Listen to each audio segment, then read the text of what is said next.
जी हां दोस्तों, बीजेपी दफ्तर में हजारों बागियों का कब्जा। 6 करोड़ में क्या बेचे गए टिकट? बिहार पहुंचे शाह के उड़ गए होश। स्वागत है आप सभी का। आप देख रहे हैं द राजनीति का विशेष सेगमेंट खबर और विश्लेषण। मैं हूं जबार खान। तो क्या दोस्तों, जिस विवाद को सुलझाने के लिए बिहार पहुंचे अमित शाह थे, क्या वो मामला उल्टा पड़ता जा रहा है?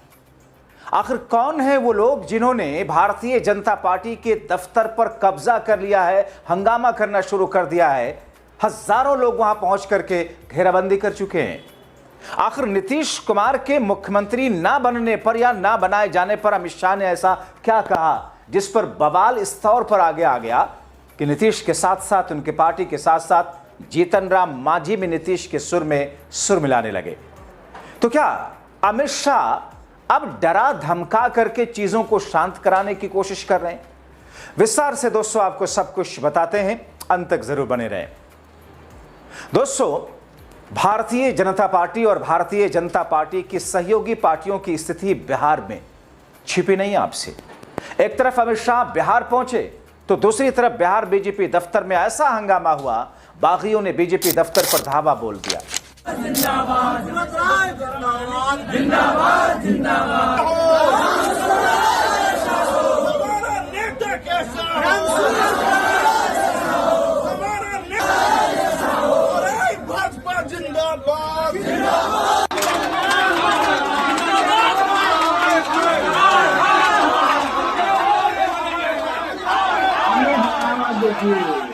धर्मेंद्र प्रधान हाय हाय चोर है, क्या क्या नारे लग रहे हैं भाजपा में। यही कार्यकर्ता भाजपा को जिताने वाले हैं जो बता रहे हैं चोर है।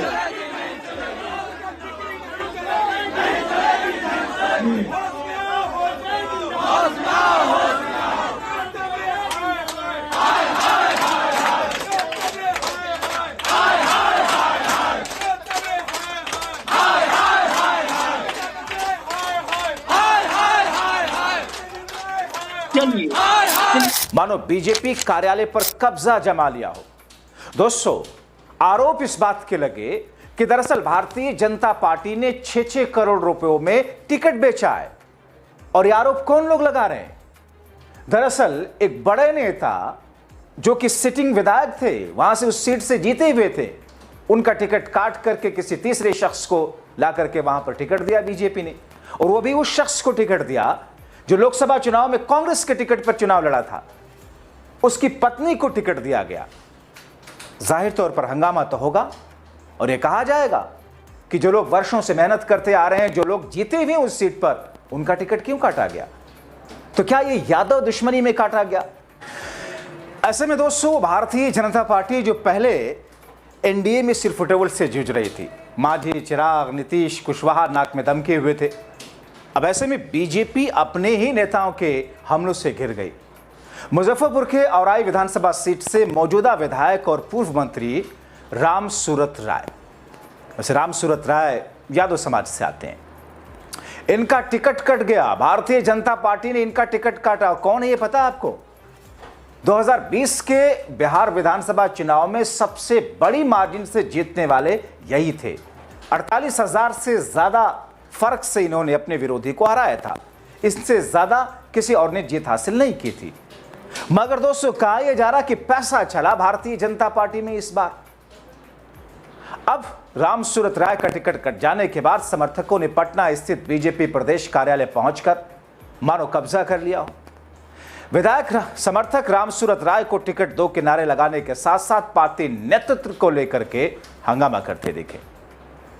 खुद राम सूरत राय ने भी बीजेपी को चेतावनी दे डाली। राम सूरत राय ने सोशल मीडिया पर नाराजगी जाहिर करते हुए एक लंबा चौड़ा पोस्ट लिख डाला। अपनी नाराजगी जाहिर करते हुए उन्होंने कहा, 2020 के विधानसभा चुनाव में मैंने औराई विधानसभा क्षेत्र में 48,000 से ज्यादा वोट से महागठबंधन के अपने विरोधी प्रत्याशी को हराया था। यह पूरे बिहार में तब जीत का सबसे बड़ा मार्जिन था। पूरे 5 वर्ष तक मैंने औराई विधानसभा क्षेत्र में सड़क, बिजली, पुल सहित अन्य विकास कार्यों की झड़ी लगाई। तन मन धन से क्षेत्र के जनता की सेवा की। इसका गवाह बिहार का पूरा प्रदेश नेतृत्व रहे। इसके बावजूद मेरा टिकट काटकर उन अजय निषाद की पत्नी को टिकट दिया गया जो 2024 के लोकसभा चुनाव में टिकट नहीं मिलने से नाराज होकर बीजेपी छोड़कर कांग्रेस चले गए और कांग्रेस से चुनाव लड़ गए थे और हार गए थे, और अब फिर से बीजेपी में आने के बाद उनकी पत्नी को टिकट दे दिया गया। स्वार्थी और अवसरवादी तत्वों को पार्टी बढ़ावा मिलने से बीजेपी कार्यकर्ता आहत है।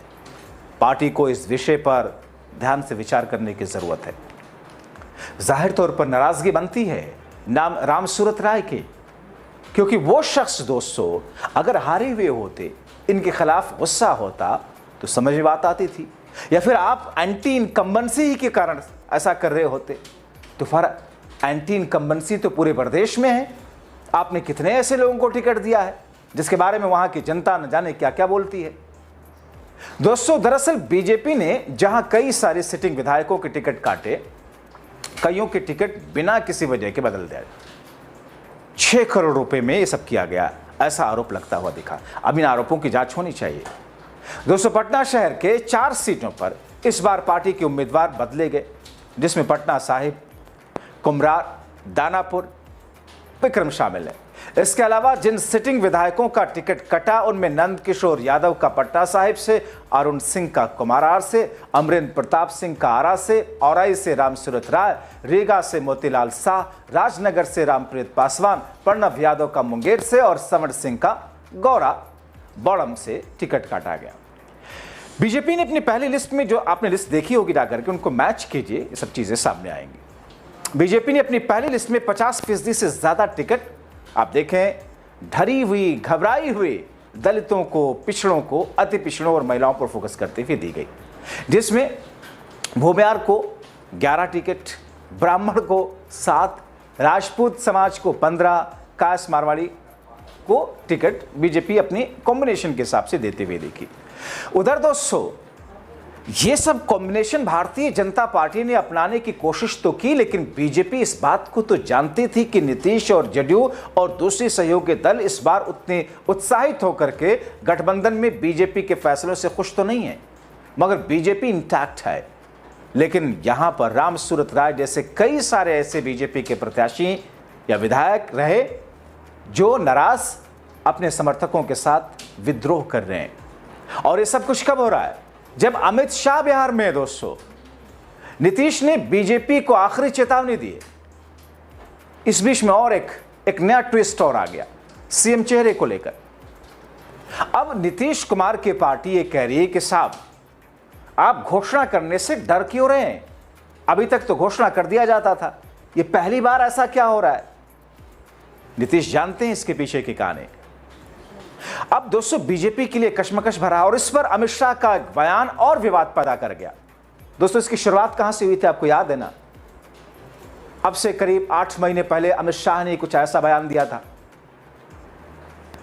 और अब अमित शाह भी एक और बयान आया। अमित शाह के एक बयान से विवाद चरम पर पहुंचा जब शाह से देश के एक बड़ी मीडिया हाउस ने सीएम फेस के बारे में पूछते हुए कहा कि क्या जो पार्टी ज्यादा विधायक जीतेगी उसका सीएम होगा। शाह इस पर गोलमोल कर गए। अमित शाह ने कहा कि वर्तमान में एनडीए नीतीश कुमार के नेतृत्व में ही चुनाव लड़ रहा है। नीतीश कुमार पर न सिर्फ बीजेपी बल्कि बिहार की जनता को भरोसा है। चुनाव के बाद मुख्यमंत्री कौन होगा ये विधायक दल तय करेगा।